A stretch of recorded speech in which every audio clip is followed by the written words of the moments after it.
There is a version of you that is always waiting. Waiting for a text back. Waiting for someone to choose you. Waiting for someone to finally see your worth and reflect it back to you. And that version of you is suffering. Not because people are cruel. Not because the world is unfair. But because you have confused need with love. You have confused pursuit with connection. And somewhere along the way you forgot something the ancient Stoics knew thousands of years ago. That a man who chases anything has already surrendered his power. Let us be honest about something most people will never admit out loud. Most of us have chased someone. A person. An approval. A friendship that felt one-sided. A relationship where you were the one always texting first, always sacrificing, always bending yourself into shapes that hurt, hoping that this time they would finally meet you halfway. And do you know what that constant chasing does to a human being? It trains your nervous system to associate love with anxiety, with uncertainty, with that desperate, hollow feeling in your chest when you don't hear back, when you're left unread, passed over, or quietly discarded. Psychology calls this anxious attachment, a wound that often begins in childhood when love felt conditional, when affection had to be earned. When you learned at a very young age that if you stopped performing, stopped pleasing, stopped pursuing, you would be abandoned. And so you chased, as a child, as a teenager, as an adult. You chased people who were emotionally unavailable. You over-explained yourself to people who didn't care. You made yourself smaller, softer, quieter, all to keep someone near who was never truly present. This is not weakness. It is a wound. And wounds, if left unexamined, become the invisible architecture of your entire life. The Stoics saw this clearly. They watched men destroy themselves not through battle, but through attachment, through the relentless need to be chosen by others. And they asked the question that changed everything. Why are you looking outside yourself for what can only be built within?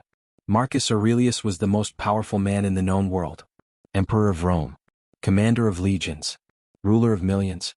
And yet he wrote in his private journal, never meant to be seen, these words: "You have power over your mind, not outside events. Realize this and you will find strength. Not power over people. Not power over outcomes. Not power over whether someone chooses you or leaves you or loves you back. Power over the mind." Marcus understood something that took him years of discipline to truly embody, that the moment you place your peace in the hands of another person, you have made yourself a prisoner. And they don't even have to hold the bars. You built the cage yourself. Epictetus, the former slave who became one of the greatest philosophers in history, was even more direct. He taught the dichotomy of control, the simple but life-altering understanding that in this world, there are only two kinds of things. Things within your control, and things outside your control. Your thoughts, your actions, your standards, your response to rejection. These are yours. Someone else's feelings for you. Whether they text back, whether they choose to stay, these are not yours. And Epictetus said, never confuse the two. The man who chases is always trying to control what is outside himself. He manipulates. He performs. He shrinks. He over-explains. He makes himself endlessly available, hoping that volume of effort will substitute for genuine connection. But it never does.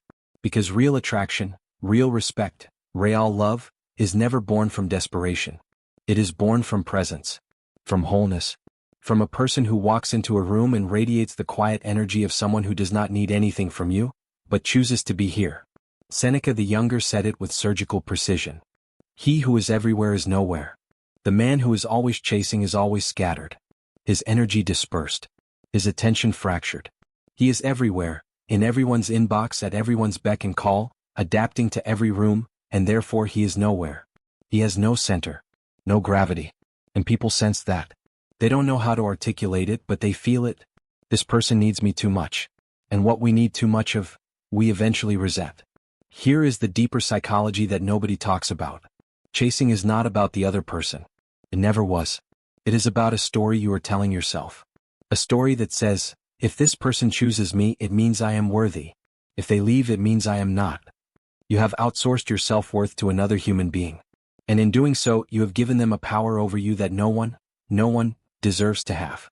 Psychologists call this external validation dependency. And it is one of the most quietly devastating patterns a person can carry.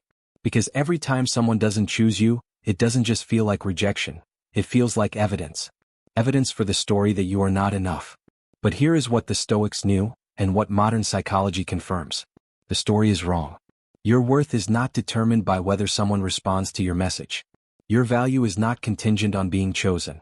Your power does not come from being wanted. It comes from knowing who you are when no one is watching. From doing the work. From building a life so full, so grounded, so deeply yours, that the question of whether any single person stays or leaves becomes far less catastrophic than it once was. The chasing begins to stop the moment you realize, I am not incomplete without this person. I am whole. And I am choosing to share my wholeness, not beg for theirs. That is the shift. That is the entire philosophy. Not coldness. Not indifference. Not playing games or being unavailable to seem mysterious. But genuine inner fullness. Real self-possession.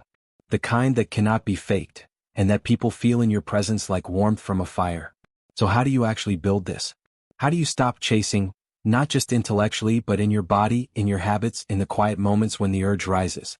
Here are the principles. Study them. Live them. Rule 1. Stop initiating from fear. There is a difference between reaching out because you want to, and reaching out because you are afraid of silence. Learn to feel that difference. When you send a message from anxiety, from the need to be reassured, you are chasing. Pause. Wait. Act from desire, not desperation. Rule 2. Build a life that doesn't require an audience. The Stoics called this autarkia, self-sufficiency. Not isolation but completeness. Fill your days with work that matters, with physical discipline, with people who reciprocate.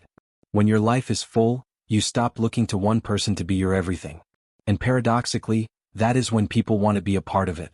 Rule 3. Let silence be a signal, not a sentence. When someone goes quiet, when they pull back, when they don't reciprocate your energy, resist the urge to fill the silence with more of yourself. Silence is information.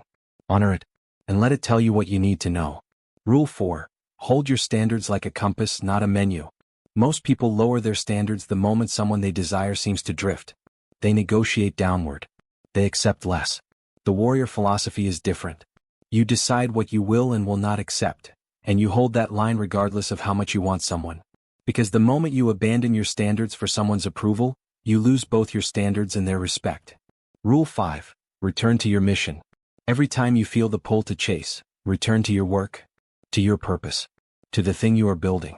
Marcus Aurelius governed an empire in part because he refused to be distracted by what was outside his control. Your mission is your anchor. Let it pull you back from the chaos of seeking validation. There is a quiet dignity in a person who does not chase. Not because they don't feel. Not because they don't want. Not because they are emotionally closed.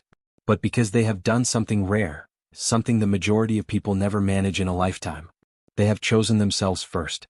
Not selfishly. Not arrogantly. But with the clear-eyed understanding that you cannot truly give from a place of emptiness. You cannot love from a wound. You cannot build something real on the foundation of desperation. The Stoics did not teach us to be cold. They taught us to be free. Free from the tyranny of other people's opinions. Free from the prison of needing to be chosen. Free from the cycle of giving and withdrawing, pursuing and collapsing, loving and losing yourself in the process. Marcus Aurelius once asked himself, in the privacy of his own journal, what stands in the way becomes the way.